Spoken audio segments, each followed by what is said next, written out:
Thank you, Deputy Speaker. The Bureau of Meteorology has just declared a La Niña event is underway, the third in a row. In Ryan, we are particularly vulnerable. We've had 3 cataclysmic floods in my lifetime. They won't stop, and with climate change, they're becoming more frequent. Our 60 kilometres of river frontage and 300 kilometres of creek and waterway frontages in Ryan puts us at very high risk. And as around 50% of our total area of 366 square metres is bushland and conservation areas, bushfire is also a future risk in El Niño situations. So it's perfectly reasonable to ask, as La Niña 3 bears down on us, what action is coming out of this knowledge?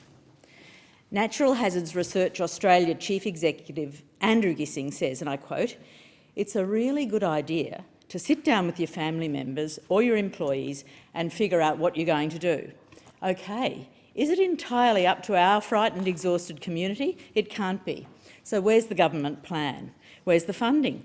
Currently, 97% of disaster spending happens in response and recovery, while only 3% preparing for disasters. And I believe this has to change. The National Emergency Management Agency, NEMA, has recently formed through a merger of existing agencies and is now the primary agency responsible for most Australian government disaster preparedness and response.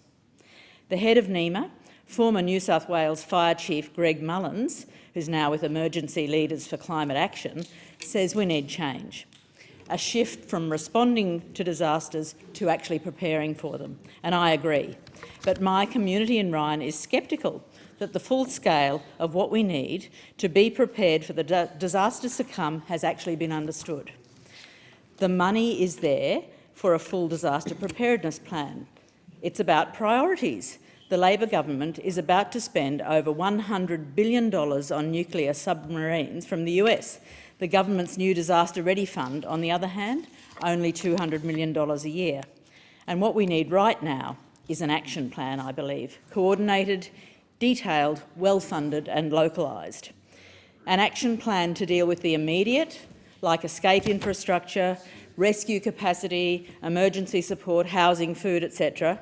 The medium term, like compensation, buying back homes, rebuilding and integrated planning, no more development in floodplains. And the long term, like mitigation and climate action now, so no new coal and gas. In the absence of this, we in the Ryan electorate office are already rallying volunteers. Thank you. I call the member